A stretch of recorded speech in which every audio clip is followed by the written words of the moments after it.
Bon, c'est reparti, on est le surlendemain. Donc là, aujourd'hui, on va tomber l'aile. Donc je vais te montrer comment faire. Tu as quelques vis et tu as surtout des clips à retirer. Pour commencer, sous l'aile à l'avant, gauche, tu as un clip là. Tu en as un juste ici. Et un troisième qui vient maintenir le radiateur là. Tu en as un qui est ici. Et tu en as un là. Tu as une vis ici. Bon, là-bas, c'est du cruci. J'ai mis un truc en plastique. Donc j'ai mis un truc avec une rondelle en métal. Ça tient mieux.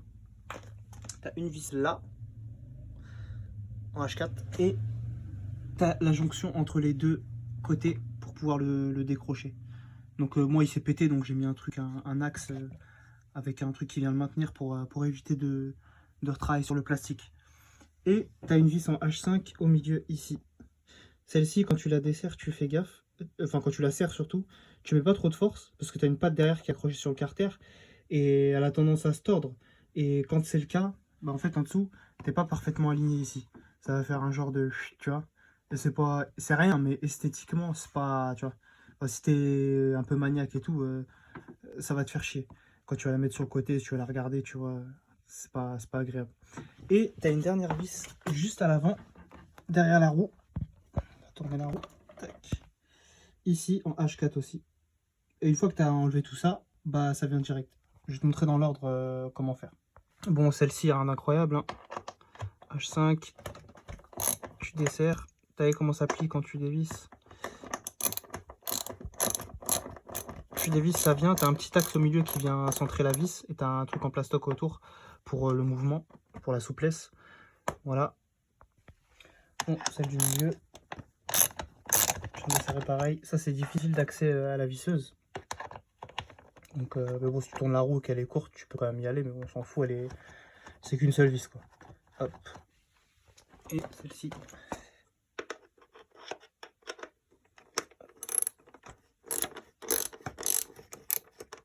Voilà.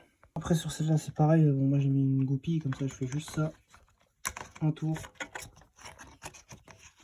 et c'est sorti. Hop. Bon après ces petits machins, c'est pas ceux d'origine, je les ai achetés chez Noroto, c'est pour normalement sur des Fiat.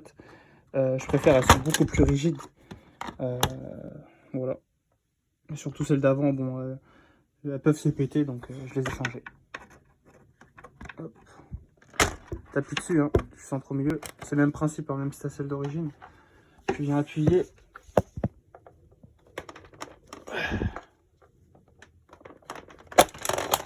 Tac. Un peu fort.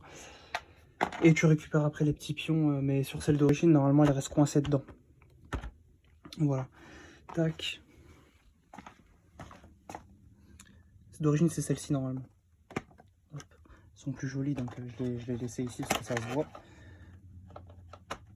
Tu la sors, et tu vois, sur celle-ci, ça reste. Après, pour remonter, tu la mets au centre, pour que tu puisses la maintenir. Et après, une fois que c'est dedans, tu vas la reclipser à l'intérieur. Hop, une fois que tu as tout enlevé, bon, je vais terminer avec celle-ci. Tac. Tu vas le déclipser par l'avant, comme ça. Ça tombe tout seul. Hop. N'oublie pas de débrancher ton clignotant. Tu as une petite cosse. Tu vas la pousser. Hop. Et tu as ton aile. Tu vas la poser. Bon, après, tu peux vérifier du coup ton niveau de liquide de refroidissement dans le bocal d'expansion. Donc full low, à froid. Donc là, on est bon. On peut en rajouter un petit peu. Je vais le remettre en full. Et donc du coup, si tu veux accéder au bouchon de radiateur, faut que tu démontes cette partie-là. Cette partie-là, c'est tout con. Du coup, maintenant que tu es là, tu enlèves cette vis-là. Une en dessous. Celle qui est là. Et au-dessus, tu as juste ça. En fait, tu le désenfiches comme ça. Hop. Et tu sors ta tresse. Et une fois que tu l'as sorti, tu as un petit clip là. Et ensuite, tu viens le tirer vers là. Et ça va venir tout seul. Bon, je vais le démonter. Genre, là, j'ai enlevé les 3 vis. J'ai enlevé la gaine. Donc après, ça se libère. Hein, tu viens juste lever ça un peu. Et paf, ça vient tout seul.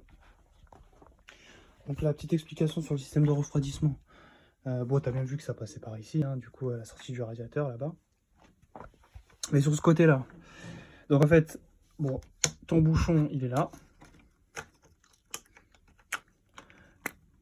Hop, là tu vois si tu es au niveau.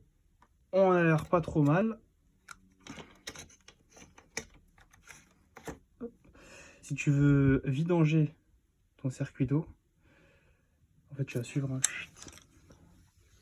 C'est la dernière petite vis. Bon, elle est facile à repérer, c'est celle qui est en bas.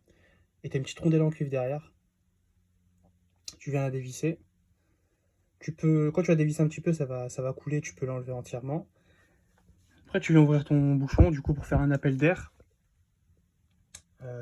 Tu peux mettre, c'est même les petites bouteilles de... Enfin, les bidons de 5 litres pour de l'huile ou liquide de refroidissement, tu forces un peu, ça passe. Tu mets dedans, tu laisses vider.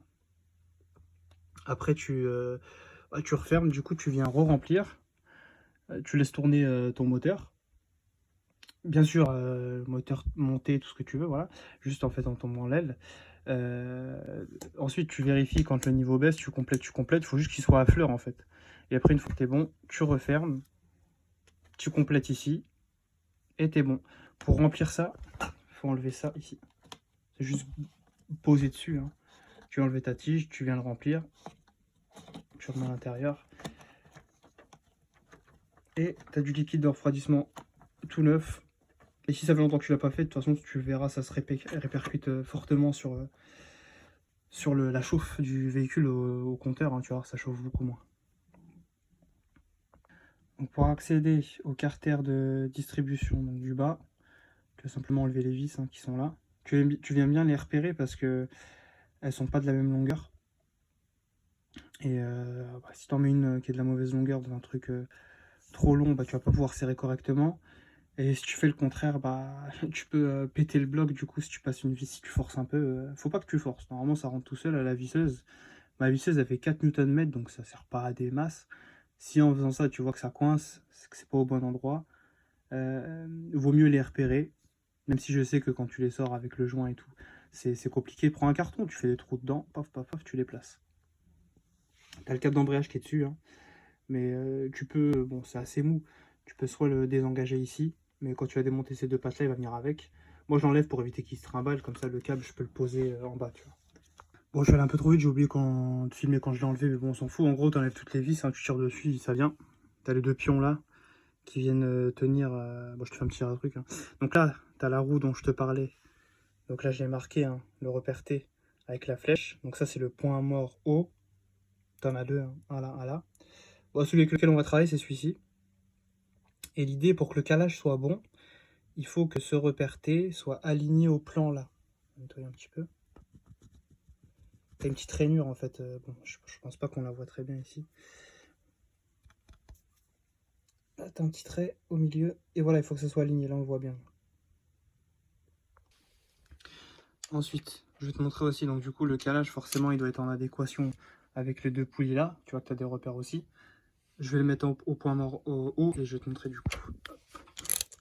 Quand tu as les bougies, je te disais, tu n'es pas obligé de les démonter pour faire le calage. C'est juste que du coup, tu as les compressions, donc c'est beaucoup plus dur de tourner. Mais ça pose aucun problème. De toute façon, on ne va pas démonter les bougies sur cette opération.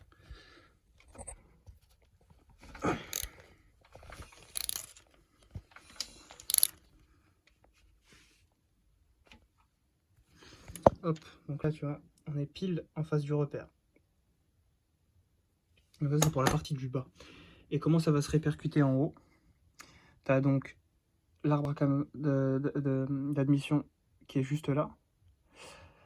Là, je trouve que c'est un petit peu décalé, très légèrement, mais ça, c'est pas un cran de décalage, c'est simplement un signe que je viens de me rendre compte, la chaîne de distribution, elle est un peu fatiguée, du coup. Très légèrement, du coup, normalement, il doit être parfaitement aligné.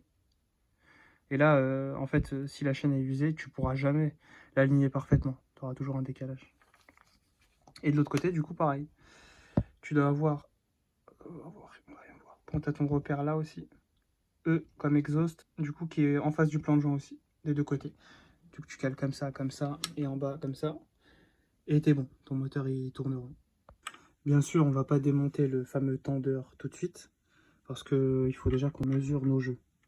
Une fois qu'on aura mesuré nos jeux et pris nos mesures et de savoir donc quel